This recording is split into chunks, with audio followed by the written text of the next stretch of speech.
welcome to the Thinking Stack. Good to be here. Let's just cut straight to it. Smart drugs, nootropics. You hear these terms everywhere. Oh, yeah. The promise is huge, right? Like, unlock your brain, limitless potential. Exactly. That whole limitless pill vibe, or maybe, legal speed, but make it biohacker chic. It's definitely got that allure, especially now with everyone trying to keep up, be more productive. You see the ads, the influencers.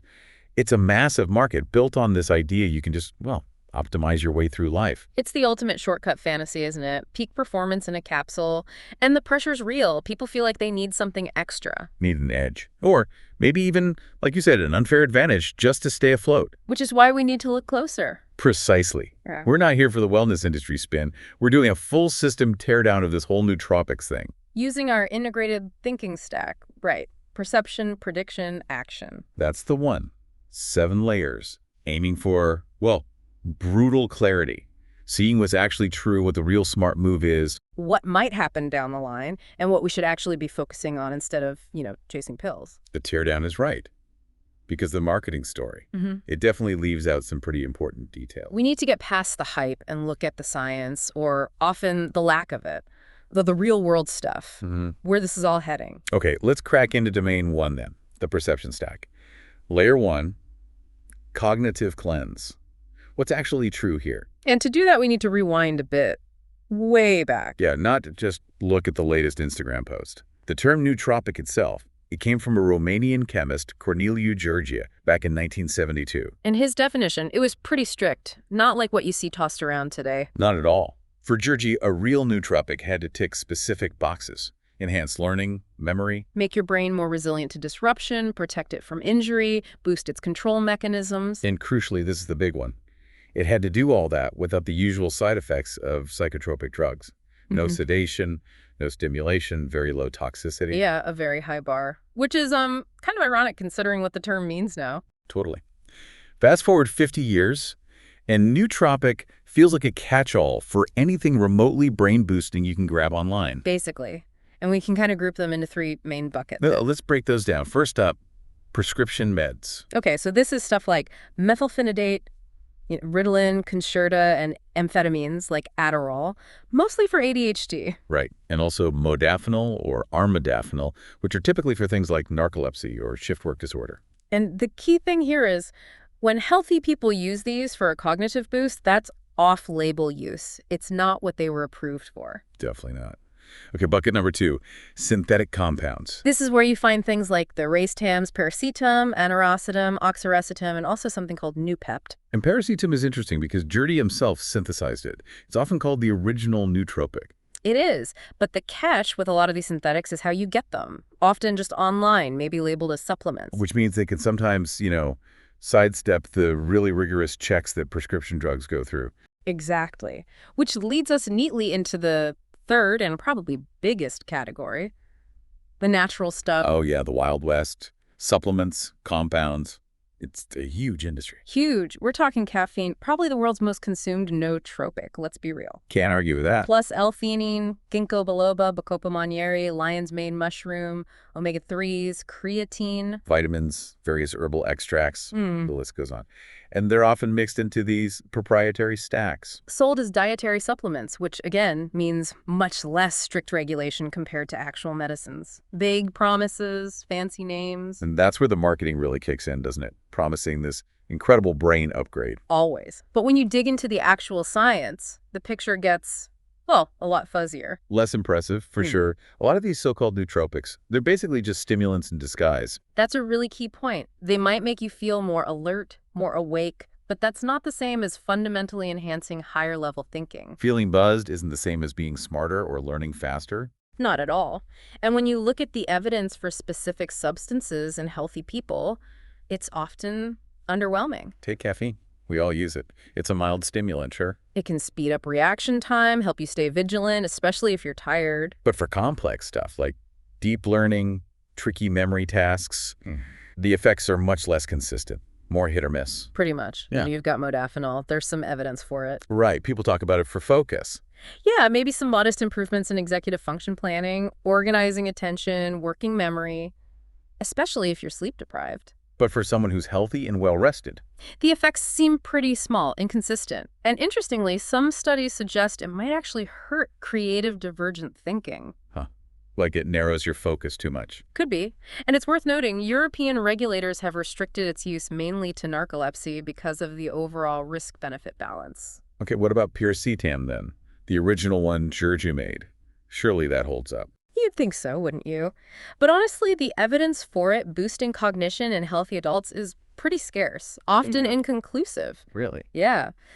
There might be some potential benefits for people who already have cognitive impairment or dementia, but even that research isn't totally consistent. Wow. Okay.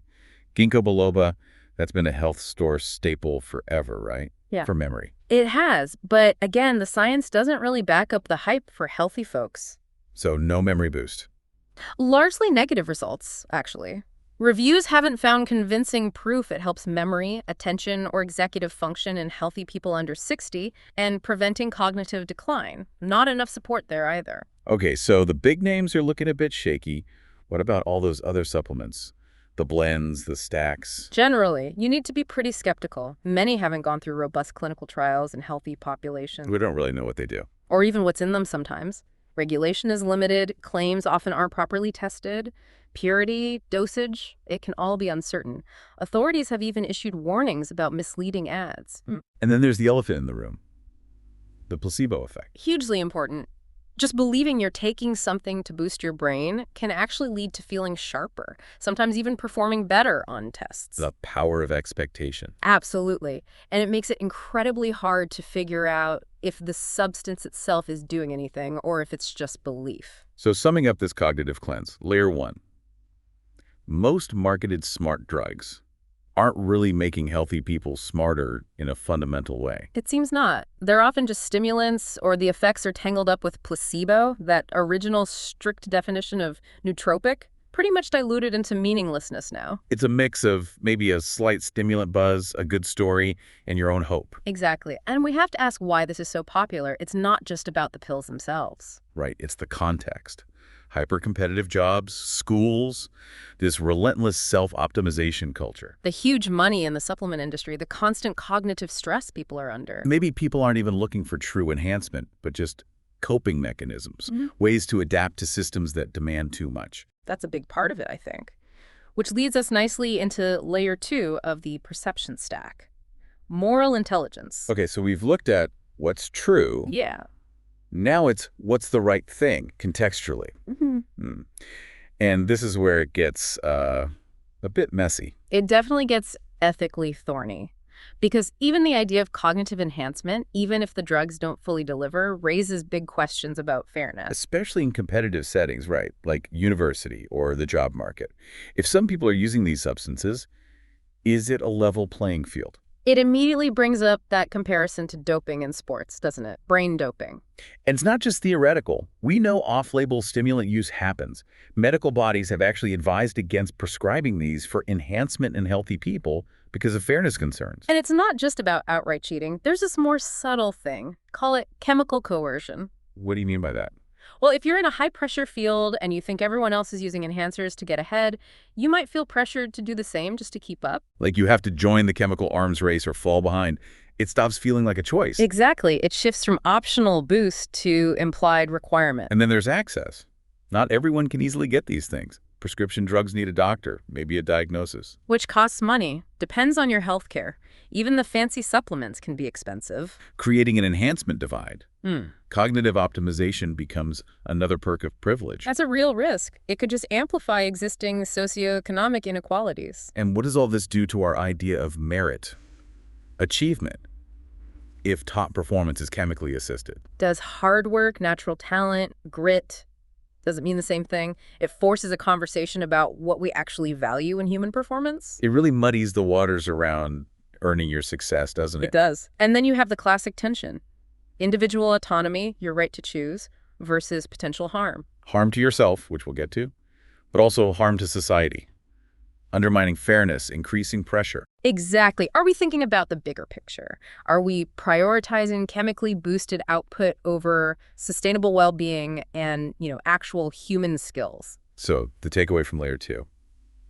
Widespread nootropic use could seriously reshape our norms and values. Potentially, yeah. We risk prioritizing chemically mediated performance, maybe devaluing core human capabilities. Focusing on adapting humans to demanding systems rather than supporting human flourishing. That's the danger. The right thing here involves navigating some really complex trade-offs, ethically speaking.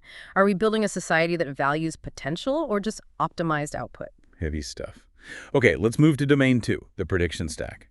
Moving beyond the what is to what emerges. How do humans actually react? And first up is layer 3, systemic foresight, looking beyond the immediate effects. Think about ripple effects, feedback loops, unintended consequences, the long game of pharmacological enhancement. Because tinkering with brain chemistry rarely has just one simple effect, right? It's interconnected. So let's contrast the promises with the potential realities. Right. Promise, enhanced focus, Yeah. reality. Reality can be anxiety, nervousness, jitteriness, insomnia. Makes sense for stimulants, also maybe emotional numbness or that impaired creative thinking we mentioned with modafinil. Okay, promise, increased productivity, reality. Can lead to dependence, needing more overtime tolerance, withdrawal cycles, overconfidence leading to mistakes, burnout, the classic crash. Taking out a loan on your energy, basically. Yeah, much. Promise. Memory enhancement, reality. As we saw, limited or inconsistent evidence in healthy adults, plus side effects like headaches, maybe even worse memory on some specific tasks. Promise, calm focus or mood boost, reality. Can tip into mood swings, irritability, more anxiety at higher doses. And with stimulants particularly, or in vulnerable people, there's even a risk of psychosis or mania. Yikes. So optimizing one thing often comes at a cost elsewhere. The brain isn't just parts you can selectively upgrade. Exactly. It's a complex system. Modafinil is a good case study again. Short-term alertness gain, maybe some executive function help if tired. But side effects, Yeah. headache, nausea, anxiety, insomnia. Common ones, yeah. Plus, rare but serious risks like Stevens-Johnson syndrome. And it doesn't seem to stop cognitive decline from ongoing sleep loss. Might just make you feel more confident without actually being better. And the risks aren't limited to modafinil, other stimulants. Adderall, Ritalin. Cardiovascular strain, anxiety, insomnia are common, and definitely potential for dependence, abuse, psychiatric issues like psychosis, especially with higher doses or pre-existing conditions. And the supplements, the natural stuff, still risky. Risks are often less defined, which is worrying in itself. Uncertain purity, dosage, potential contaminants, undisclosed ingredients, and we just don't know the long-term effects. You mentioned Finbeat earlier. Yeah, a good example of a supplement sold online with potent drug-like effects, serious dependence risk, and really nasty withdrawal potential. Not something to mess with lightly. And we have to keep mentioning the placebo and nocebo effects, right? Yeah. Expectation shaping experience. Massively. It influences perceived benefits and side effects, makes assessing true efficacy really challenging, plus people just react so differently. So layer 3 takeaway. Trying to chemically fine-tune cognition hits limits. The brain's interconnected.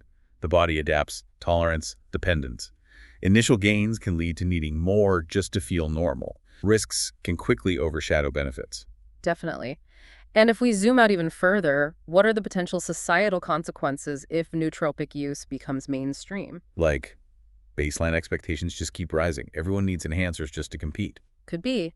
More output demanded for the same reward, maybe a decline in creativity or deep thinking if we just optimize for narrow task focus. A devaluation of rest. Seeing it as inefficient. Yeah. Unknown long-term public health impacts. Outsourcing our resilience, weakening our own coping skills. Worsening that enhancement divide. Making cognitive performance another measure of socioeconomic status. Eroding trust in meritocracy, maybe even creating this illusion of progress. Society feels smarter subjectively, but objective measures don't improve or even decline. It really forces the question, are we just looking for chemical shortcuts instead of fixing the underlying pressures or investing in our natural cognitive foundations? And potentially weakening ourselves in the long run.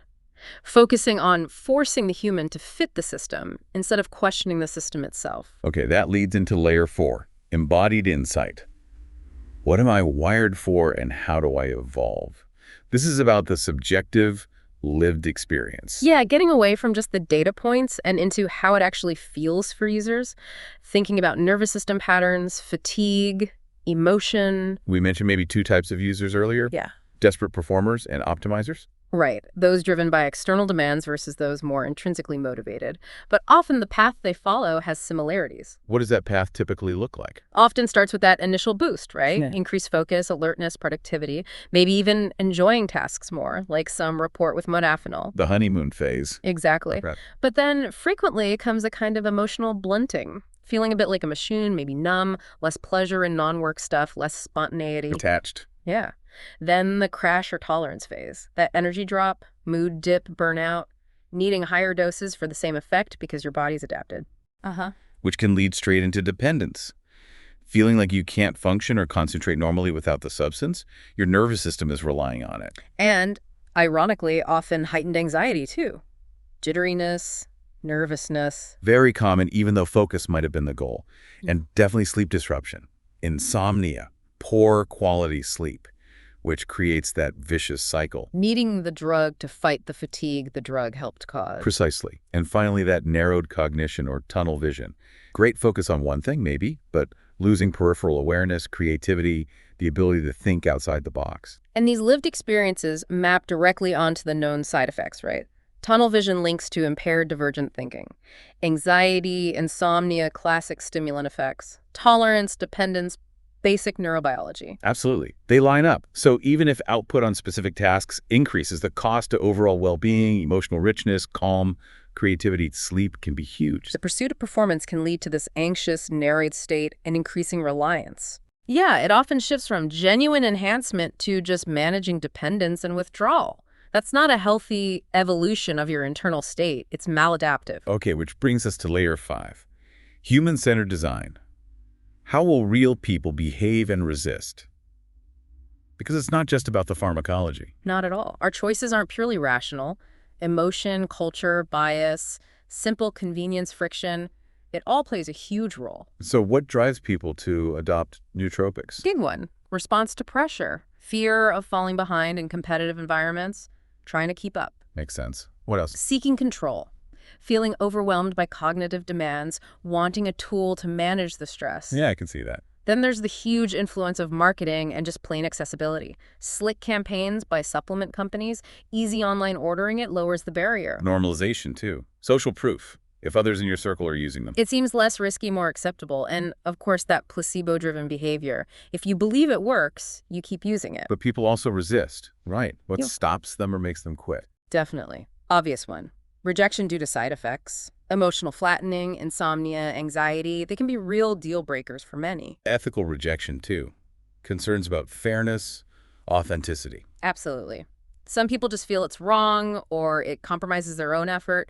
And sometimes a negative experience pushes people towards a lifestyle shift. Like focusing on sleep, exercise, mindfulness instead. Exactly. Seeing those as more sustainable alternatives after maybe getting burned by the quick fix. So the point of this layer is, designing solutions or understanding the trend requires seeing the whole human, not just the data. Precisely. Just throwing efficacy data at people won't work if the real drivers are fear, pressure, or clever marketing.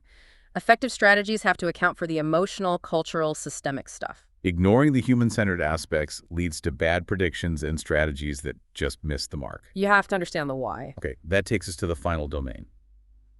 The action stack. What breaks and what gets built. Starting with layer 6, risk and resilience. The core idea here is asking, what if we're wrong? Modeling for failure, acknowledging the inherent risks and figuring out how to build resilience. Basically consolidating all the negative outcomes we've discussed. Yeah. So individual risks, we've covered the physiological side effects, anxiety, sleep issues, etc. The psychological ones, emotional blunting, dependence, tolerance, withdrawal, crash, and the big unknown long-term consequences. And the systemic societal risks. Chemical inequality, the enhancement elite, increased pressure, baseline inflation, erosion of fairness and merit, public health worries about regulation and chronic use, and that idea of outsourcing resilience, weakening our innate coping abilities. So facing these risks, how do we build resilience? What are the strategies? Promoting foundational health is key: sleep, exercise, nutrition, mindfulness. Encouraging critical evaluation of claims, not just buying the hype. Pushing for better regulation and transparency, especially for supplements. Maybe tackling the root causes. Addressing those systemic pressures that drive demand. Ideally, yes. That's part of resilience, too. So the bottom line for layer 6 is Modeling for failure means accepting the promise of nootropics for healthy people might be largely illusory, while the risks are very real. A resilient strategy favors the proven, sustainable methods over high-risk, uncertain chemical bets. Exactly. Build resilience where it actually counts. Which brings us perfectly to the final layer, Layer 7, Execution Engine. How do we act and adapt sustainably? Shifting focus from chasing safe, smart drugs to the proven playbook. Right. What actually works for long-term resilient cognitive performance? It's not sexy new chemicals usually, it's the fundamentals, the real cognitive enhancers. Let's list them. Number 1, sleep. Absolutely crucial. Memory consolidation, learning, attention, emotional regulation. Sleep deprivation causes massive cognitive deficits. No drug truly replaces good sleep. Execution. Simple stuff. Screen curfews, blackout blinds, consistent schedules. Number 2, physical exercise. Huge for the brain, not just the body. Improves memory, attention, executive function, neuroplasticity, boosts blood flow, reduces inflammation, helps grow new brain cells, often better than the pills. Execution. Find ways to move daily. Short sessions, movement snacks, walking meetings, make it routine. Number 3, mindfulness and meditation. Trains the brain to be focused, improves working memory, cuts down on rumination. It's cognitive training. Execution. Even 10 minutes a day can help. Use apps, breath work, find what works. Number 4, nutrition. You are what you eat applies to the brain too. Balanced diet, fruits, veggies, healthy fats, antioxidants. Gut health is linked to brain health. Whole foods over isolated supplements generally. Execution. Think brain-first nutrition. Learn what fuels your brain best. And number 5, environmental design. Managing your surroundings. Reduce distractions. Create space for deep work. Regulate sensory input. Execution. Tech hygiene, put the phone away. Design your workspace. Batch similar tasks together. And the big health institutions, they back this stuff up, right? Lifestyle over pills. Consistently. These factors are more reliable, more sustainable, and don't carry the same risks. It's the evidence-based path. So the real execution strategy isn't finding the perfect pill stack. No, it's prioritizing these contextual behavioral approaches, investing in your biology and psychology, designing your life and work for focus and for rest and recovery. Maybe moving from biohacking to something more like neuroecology, cultivating the brain naturally. I like that. Creating systems that support brain health. Incentivizing recovery, not just overdrive, maybe even running nootropic-free productivity trials. So Layer 7 concludes. The best path is contextual and behavioral, not mainly chemical. Build internal capacity, optimize external systems, create conditions for healthy cognition. Don't just try to force it chemically. It's about building sustainable strength, not just chasing short-term boosts. Okay, let's wrap this all up. Final ITS verdict, layer by layer. Perception cognitive cleanse, most nootropics. Stimulants or placebos, demand driven by systemic pressures. Perception moral intelligence raises serious issues, fairness, equity, coercion, what merit even means. Prediction systemic foresight. Complex risks loom side effects, dependence, potential negative shifts in societal norms and expectations. Prediction embodied insight. The lived experience often involves high strain, low joy dependency, not holistic enhancement. Prediction human-centered design. Behavior driven by pressure, control-seeking, marketing, social proof, not just rational efficacy assessment. Action, risk, and resilience. Significant individual and societal risks demand caution. Real resilience is built elsewhere. Action execution engine. Foundational lifestyle factors, sleep, exercise, mindfulness, nutrition, environment are the proven sustainable path. Which brings us to the mic drop moment. Let's hear it. Most smart drugs don't make you smarter. They make you more compliant. Oof. Say more. Think about it. They enhance short-term output, often by borrowing from your future energy, sacrificing sleep, maybe even dulling your emotional range, your soul, your sovereignty. They help you fit into demanding systems. Exactly. Systems that prioritize relentless performance over your actual long-term well-being. It's like putting cognitive duct tape on the human mind so it can survive unreasonable expectations. And the worst part might be how we normalize it. Call it productivity. Call it hacking. Yeah. So the real smart move, maybe it isn't hacking your brain to match the system, but rebuilding the system to match what the brain is actually built for. That's the provocative thought. So next time that limitless promise whispers in your ear, ask yourself, is this truly helping me think, learn, live better, sustainably? Or is it just enabling me to grind harder within a system that doesn't really care about my long-term cognitive vitality? Maybe real smartness isn't about chemically accelerating. Maybe it's about cultivating the wisdom to slow down, to rest, reflect, and build genuine, lasting cognitive strength. A different kind of intelligence. This was the Thinking Stack. We aim for depth, not hacks. Go get some fresh air. Yeah, hit the off switch, go for a walk, let your mind breathe. Real clarity comes offline.